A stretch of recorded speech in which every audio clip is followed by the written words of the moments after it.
Muy buenos días, mis hermanos. Feliz sábado tengan todos. Qué bueno es poder estar aquí un día más en la casa del Señor. Dios es bueno. A pesar de todo lo que nos ocurre en la vida, Dios es bueno. El versículo que tenemos como reflexión en esta mañana es un versículo muy famoso.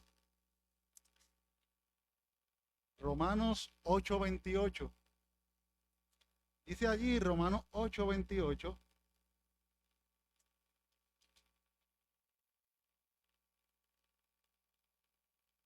Dice allí la palabra de nuestro Dios.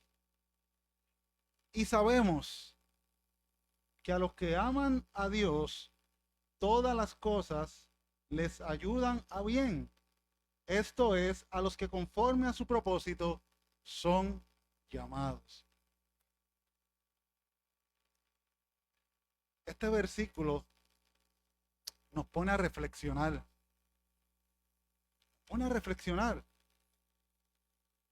porque allí hay dos o tres palabritas que podemos subrayar que tal vez nos parezcan muy extrañas. Todas las cosas. Primero de Tesalonicenses 5:18, allí nos dice la palabra de nuestro Dios: dad gracias a Dios en todo. Dad gracias a Dios en todo. No por todo, porque hay una diferencia, porque tú no vas a darle gracias a Dios porque te caíste o porque te ocurrió una desgracia, una tragedia. Tú no le das gracias a Dios por eso. Pero en todo es muy diferente y según vayamos estudiando este tema, vamos a tratar de poder comprender un poquito qué significa este en todo y tratar de analizar ese versículo de Romanos 8:28, donde dice que todas las cosas obran para el bien de los que aman al Señor. Hay otra, la versión Dios habla hoy, nos dice allí, lo expresa de la siguiente manera: sabemos que Dios dispone todas las cosas para el bien de los que lo aman, a los cuales Él ha llamado de acuerdo a su propósito. Dios dispone.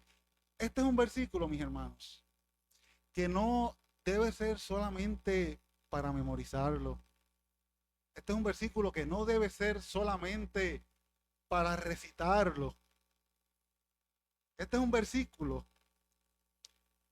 que debemos utilizarlo para aplicarlo a nuestras vidas cuando no podamos entender lo que está sucediendo en nuestro entorno. Cuando no podamos entender por la temporada que estemos pasando. Porque a veces, yo no sé a cuántos de ustedes les ha pasado, yo sé que les ha pasado porque todos tenemos luchas, todos tenemos batallas, todos experimentamos momentos duros, porque mientras estemos en este mundo, no estamos ninguno de nosotros exento de eso. Pero ¿cuántos de nosotros ese versículo ha llegado y eso ha sido como una melodía al oído? Porque entonces de momento dejo de preguntarme por qué. Ah, porque los por qué son bien populares en nuestro vocabulario cuando ocurren ciertos eventos. Pero cuando llega ese versículo es como una melodía. Todas las cosas ayudan para bien. Porque Dios dispone de todas las cosas.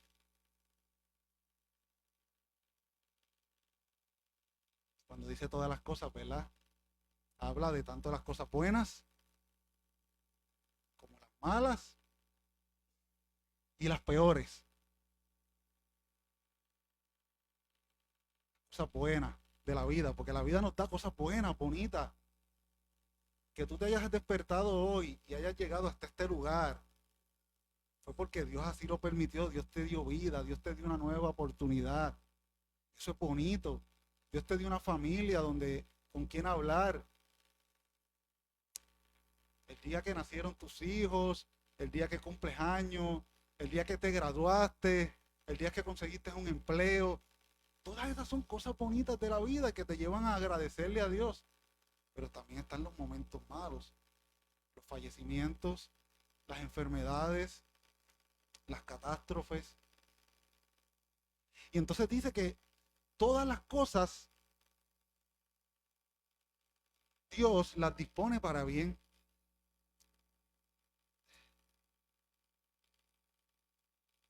Y quiero mencionarle, mis hermanos, ¿verdad? Y tenemos que tener esto bien, bien claro en nuestras mentes, porque muchas personas culpan a Dios por todo. Todo lo malo que pasa es culpa de Dios. Ah, porque Él es el que tiene el control de todo. Sí, Dios tiene el control de todo, pero cuando vamos allá al libro de Génesis, en el capítulo 1, en el versículo 31, cuando Dios vio todo lo que Él había hecho, ¿cómo era? Era bueno y en gran manera. O sea que todo lo que Dios hace es bueno. Y no tan solo bueno, sino que bueno y en gran manera.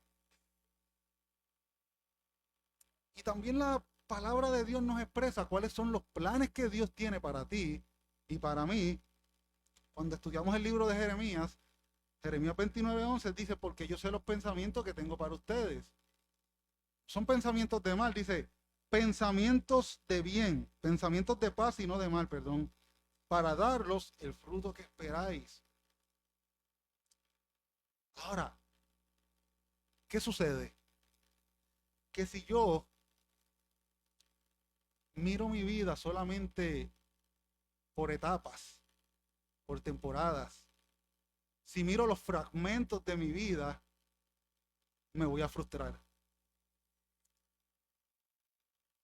Porque como seres humanos estamos limitados a ver solamente lo que tenemos de frente.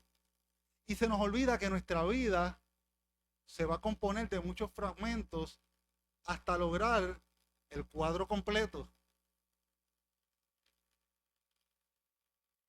Fíjense si esto es así, que si uno en nuestra vida diaria, en nuestra vida cotidiana,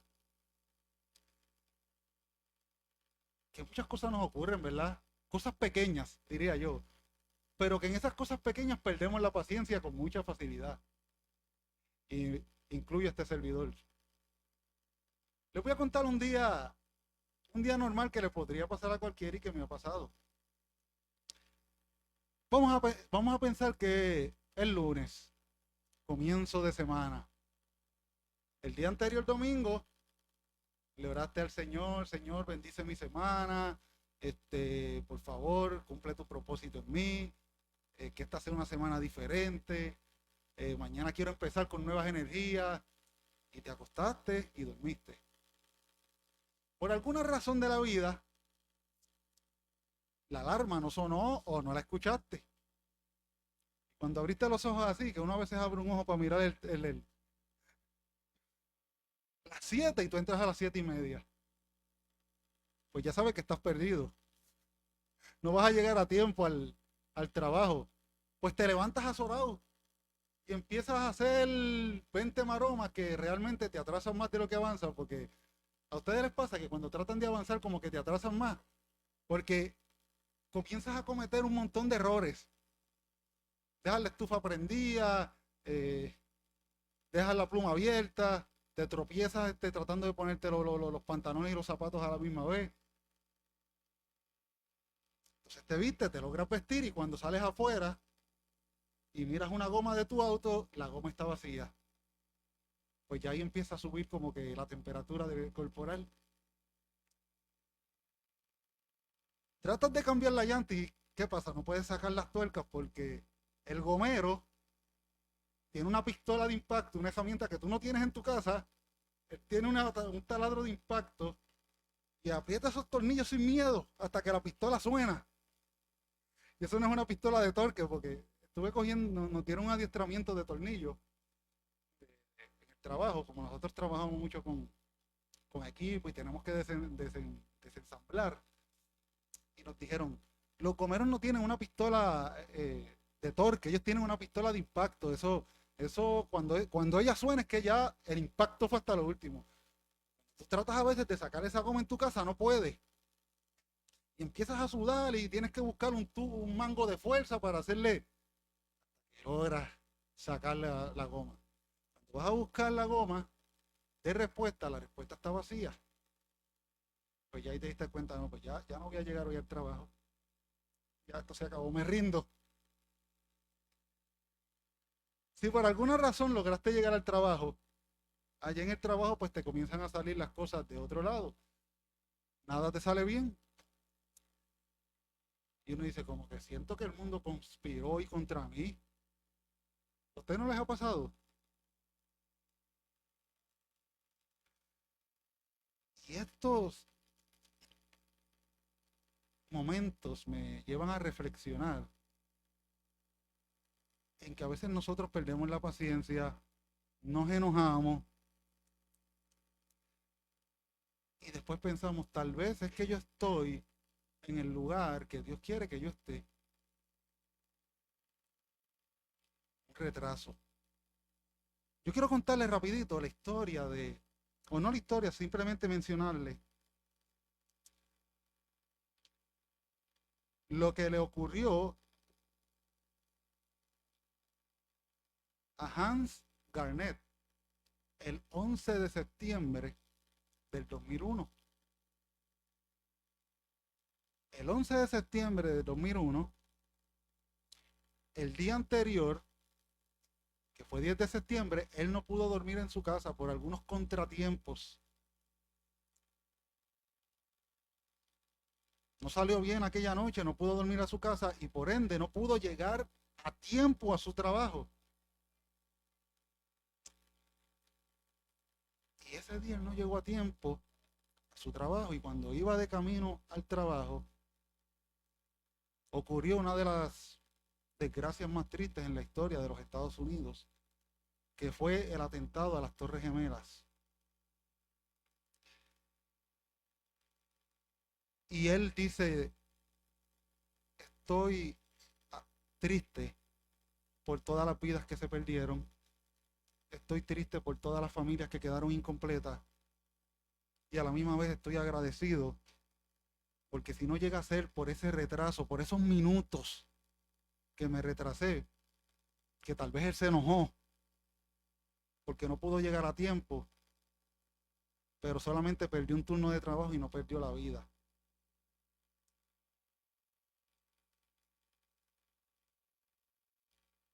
¿Y qué ejemplo nos da la vida? Si vamos a traer todos estos eventos, de cuántas cosas a lo mejor te libró Dios por aquellos incidentes que fueron desagradables para ti, que te enojaste y no estuviste en la carretera en el tiempo preciso, pero estuviste en otro lado, y sabrá Dios de lo que Dios te libró. Y esto nos da una gran lección de vida. Aprendamos a mirar cada detalle como parte de un pequeño cuadro.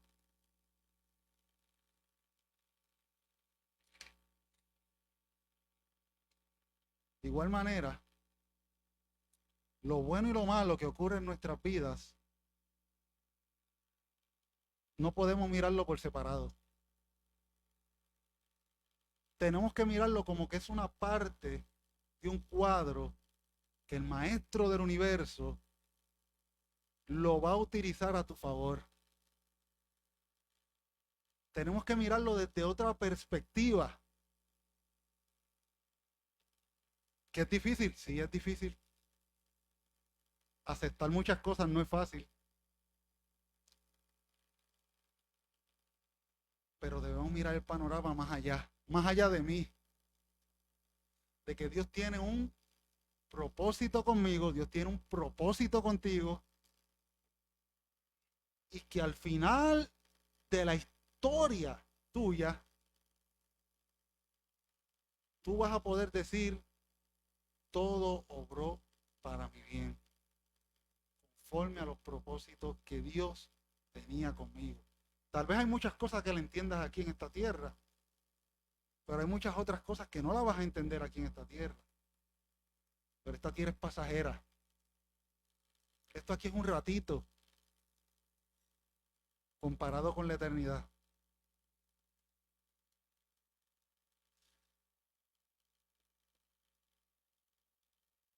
Así que en vez de preguntarle a Dios por qué o para qué, mejor aferrémonos a esa promesa. No, Señor, tú vas a disponer, tú vas a hacer que esto obre para mi bien porque tú lo prometiste. Recuerden, mis hermanos, que estos versículos son promesas de Dios y Dios no miente.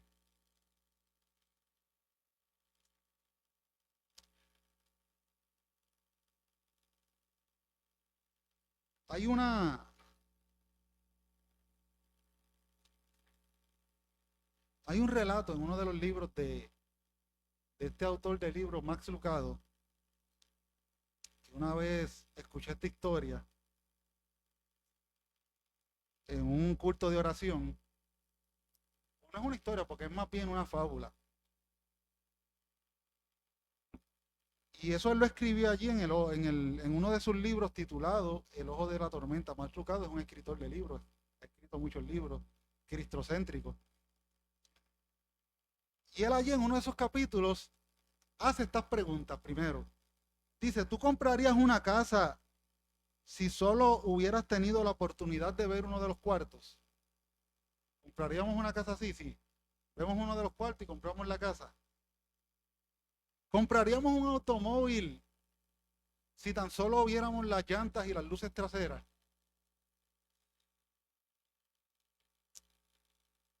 ¿Compraríamos, juzgaríamos o emitiríamos un juicio acerca de un libro si solo leemos una página?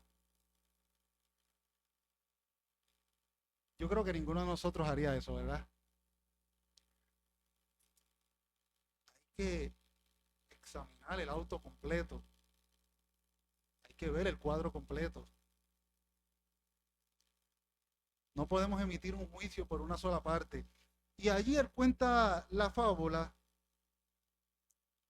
de un anciano que vivía en una pequeña aldea. Y este anciano, nos dice él, que este anciano tenía un caballo.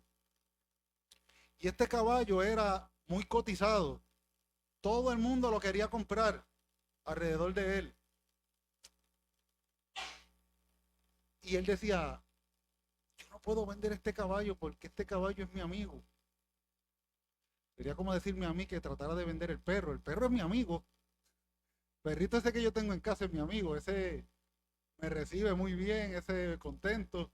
¿Quiénes tienen perritos aquí? Pues saben que el perrito, eso es una cosa que, no sé, a veces uno piensa que ellos no piensan, pero uno piensa que ellos piensan por la manera como se comportan. Entonces el viejito decía, ¿cómo voy a vender este caballo si este caballo es mi amigo? Sucede que el caballo una mañana no estaba en el establo. El caballo había desaparecido. Los del pueblo se acercaron y le dijeron al anciano, caballero, si usted hubiera vendido ese caballo le hubiera sacado mucho dinero. Y ahora mire, no tiene ni el dinero ni el caballo. Usted ha perdido mucho. Y el anciano muy sabio le dijo, yo no sé si he perdido mucho, ¿no? Yo lo que sé es que el caballo no está en el establo. Eso es lo único que yo sé. Si se lo robaron, eso yo no lo sé. Si fue una maldición, si yo perdí, yo no lo sé. Yo lo único que sé es que el caballo no está en el establo. Y todos se fueron burlándose de él porque pensaban que estaba un poco ido de la cabeza. Entonces, el caballo regresó a los varios días, pero no regresó solo, regresó con 5 caballos salvajes. o perdón, con 15 me parece que decía el relato. Regresó con 15 caballos salvajes, de esos que están por ahí, que no tienen dueño. Y allí fueron otra vez los del pueblo y le dijeron, oiga, oiga señor, es verdad, usted es bien sabio. El caballo no se lo habían robado, se había ido y regresó premiado. ¡Qué bendición! Ahora no tiene uno, tiene 15 caballos, más el que se le había ido 16. Y vuelve el anciano y le dice, bueno, yo no sé si esto es una bendición o una maldición, yo solo sé que el caballo se había ido, que regresó y regresó juntamente con 15 más. Lo demás yo no lo sé, solamente sé que regresaron 16 caballos en total. Pues sucede que ahí sí que lo tildaron de mente. Primero era que estaba loco y después de mente, porque como que no es una bendición, sí. ¿Qué pasa? Que el caballero tenía un hijo y el hijo vio una oportunidad de desarrollar esos caballos salvajes, pues el hijo empezó a domar los caballos, a entrenarlos, ¿qué se dice? O a domarlos, sí, a domarlos. Pues el hijo, tratando de adiestrar esos caballos, se cayó de uno de los caballos y se rompió ambas piernas. Y ahí vuelven los del pueblo y le dicen, wow, estamos sorprendidos con su sabiduría. Es verdad, era una maldición. Esos caballos eran una maldición, porque ahora su hijo se rompió las dos piernas y el hombre le dijo otra vez, ustedes no aprenden. Si es una maldición, una bendición, yo no lo sé. Yo lo que sé es que mi hijo se cayó de un caballo y se rompió las dos piernas. El resto de la historia yo no la conozco. Yo solo sé lo que estoy viendo. Pues sucede que al final el país entró en guerra. Llamaron a todos de esas guerras que son bien fuertes, que se llevan hasta los que no pueden combatir por edad o algo así. Se llevaron a todos los muchachos del pueblo, pero aquel, como no podía caminar, pues no lo tocaron. ¿Qué nos enseña esta fábula? Cuando ellos fueron donde él, otra vez, todos llorando, dijeron, usted tenía razón. Su hijo se cayó del caballo y eso fue una bendición. Y ustedes saben que él le respondió, si es una bendición o una maldición, no lo sabemos. Solamente sé que sus hijos están en la guerra y el mío está ahí postrado en la cama. El resto de la historia no lo sabemos. No emitamos juicios, le dijo él. Solamente sabemos lo que vemos. Porque solamente, y ahí culmina esta historia, porque solamente sabe todo el Dios del universo. Él es el que lo sabe todo. No podemos emitir juicios por cada pequeño detalle que nos ocurra, por todas esas cosas malas que nos rodean, que no las podemos entender.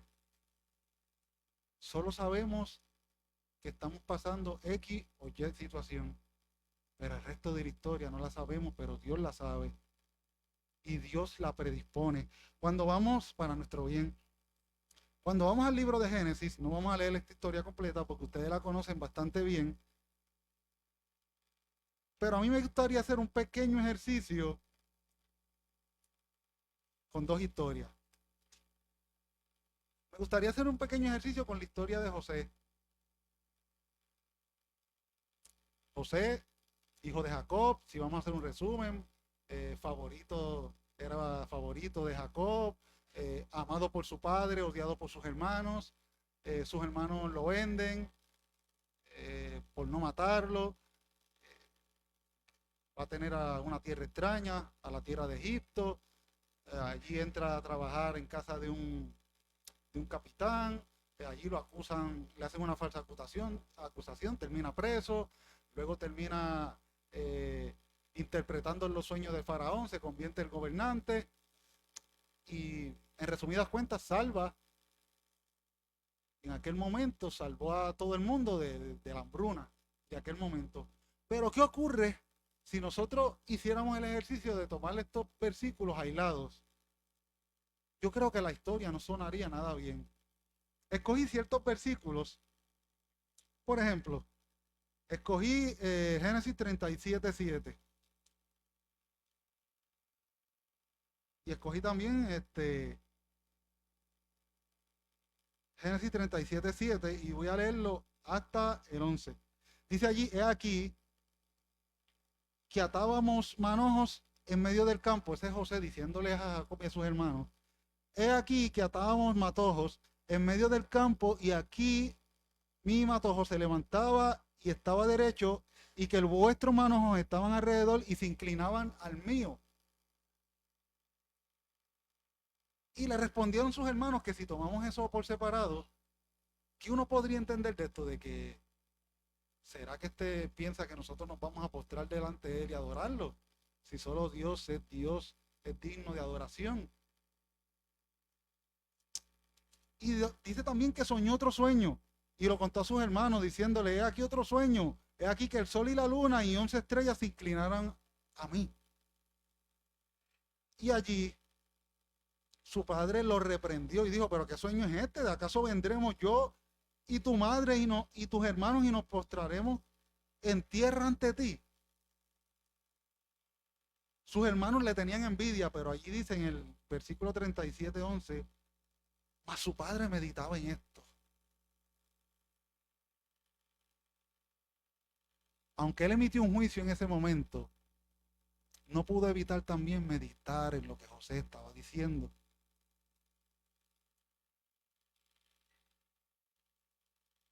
Si tomamos por separado también el hecho de que José fue vendido por sus hermanos, qué historia más triste, sería como una historia de odio, de venganza, de raíz de amargura.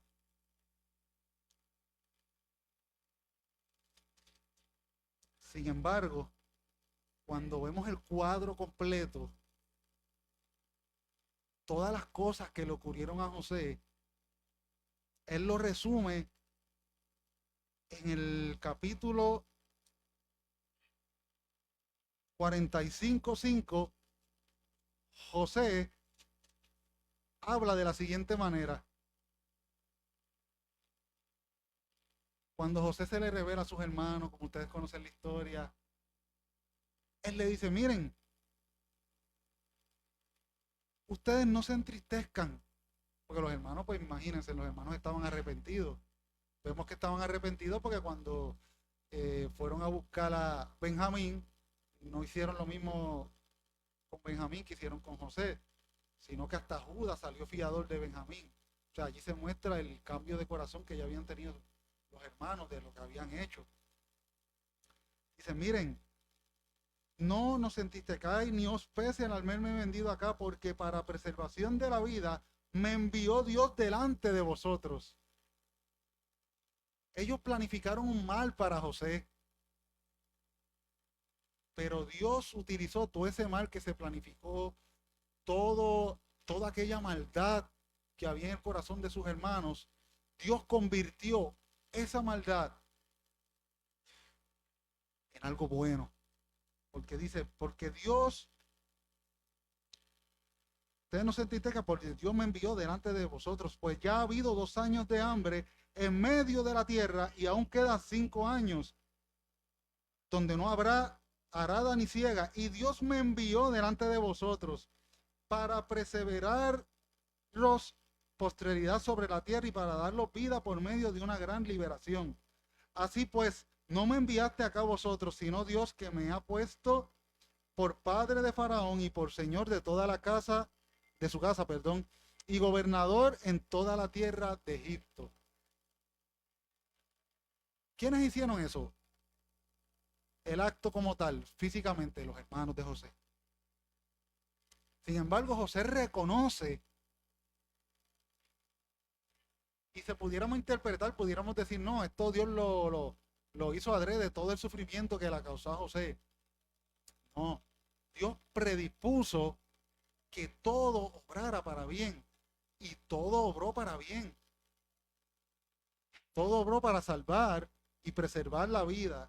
Y si hay alguien que nos lo puede hacer, cuando vemos este cuadro completo, podemos ver que todo obró para bien. Que la historia de José fue una historia triste, porque la leemos acá vuelo de pájaro, pero hay que analizar lo que significó cada etapa para él, que fue muy dura.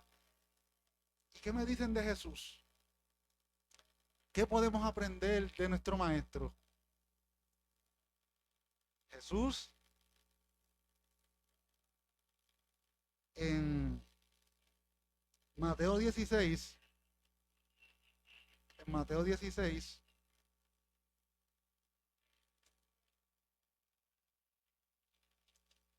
en el capítulo 16, del 21 en adelante, allí Jesús comienza a anunciar su muerte. Y dice allí el relato que desde entonces Jesús comenzó a declarar a sus discípulos que le era necesario ir a Jerusalén y padecer mucho de los ancianos y de los principales sacerdotes y de los escribas y ser muerto y resucitar al tercer día. Y entonces Pedro, tomándolo aparte, comenzó a reconvenirle, diciéndole: Señor, ten compasión de ti. En ninguna manera esto te acontezca. Pero él, volviéndose a Pedro, le dijo: quítate de mí, delante, Satanás, me eres tropiezo, porque no pones la mirada en las cosas de Dios, sino en las cosas de los hombres. Y aquí yo quiero hacer énfasis en que el Señor Jesús, nuestro Salvador, sabía el propósito para la cual Él había venido. Y dentro de ese propósito, Él sabía, porque era Dios, el sufrimiento que iba a padecer. Él lo conocía. Pero quiero subrayar donde Él dice: porque no pones la mira en las cosas de Dios, sino en la de los hombres. Esa es la invitación de esta mañana.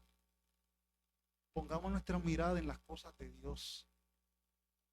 Aún por lo que estemos pasando, pongamos la mirada en las cosas de Dios. Porque Dios está pintando el cuadro completo. Ustedes se imaginan si Jesús no hubiera dado su vida en rescate por nosotros, ¿dónde estaríamos? Incluso allí en el Getsemaní, cuando Jesús está orando, en el capítulo 26, en el versículo 39, ayer le dice: Padre mío, si es posible, pasa de mí esta copa, pero no sea como yo quiero, sino como tú quieras. Porque Dios conoce el final desde el principio. Y Dios usará todas las cosas para tu bien. No nos toca entender. Cuando estemos sufriendo, pensemos en nuestro Salvador. Él también sufrió, nos entiende, porque no tenemos un sumo sacerdote que no puede compadecerse de nosotros, porque Él nos entiende. Y Jesús fue allí a la cruz, y por medio de ese sacrificio podemos tener salvación. Por medio de ese sacrificio podemos tener el perdón de nuestros pecados. Por medio de ese sacrificio podremos ver un día cara a cara a Dios. Pero antes de la gloria y la victoria, hubo una cruz. Pero la gloria venidera no se comparó con el sufrimiento que él tuvo. Como nos dice el apóstol Pablo, el sufrimiento, las tribulaciones, no se compara con la gloria venidera. Así que, mis hermanos, en esta mañana les invito a que podamos aplicar ese versículo, a que veamos estos ejemplos bíblicos de que no miremos solamente una fracción de nuestra vida. Aprendamos y pidámosle a Dios para que nos dé sabiduría, para que podamos ver o aspirar a ver el cuadro completo. Porque si tú estás aquí en esta mañana, yo sé que es porque amas a Dios. Y el versículo dice que sabemos que todas las cosas ayudan a bien de los que aman al Señor, a los que son llamados conforme a qué, a su propósito. Y rapidito para terminar, la Biblia está llena de cuáles son los propósitos de Dios para nosotros. Cuando aquel fariseo se acercó para preguntarle a Jesús, maestro, ¿cuál es el más grande de los mandamientos? Amarás al Señor tu Dios, le dijo Jesús, con todo tu corazón, con toda tu mente y con todas tus fuerzas. Y el segundo mandamiento, amarás a tu prójimo como a ti mismo. O sea, Dios quiere, desea que lo amemos, nos invita a que lo amemos. Nos invita a que amemos a nuestro prójimo. Nos invita a que testifiquemos. Cuando aquel endemoniado gadareno fue sanado por Jesús después de muchos años, dice la Biblia, un hombre que había vivido atormentado por una, no dice por uno, dice por una legión de demonios. Yo no quiero ni imaginarme cómo se sentía aquel pobre hombre. Sin embargo, aquel hombre, cuando Jesús expulsó aquel mal de él, que lo sanó de aquel terrible tormento, aquel hombre quiso seguir a Jesús y Jesús lo detuvo y le dijo, no, ve, cuéntale a los tuyos las grandes cosas que Dios ha hecho por ti, que Dios ha hecho por ti. Y el ministerio. Así que Dios utilizará todas las cosas que te ocurren a tu alrededor. Tal vez te esté preparando para un ministerio mayor. Tal vez te esté preparando para cuando llegue ese momento tú puedas cumplir el deseo de Dios. Y que se pueda cumplir lo que Dios ya ha predestinado para ti. Que Dios te bendiga en esta mañana. Vamos a orar. Todos los que puedan estar de pie.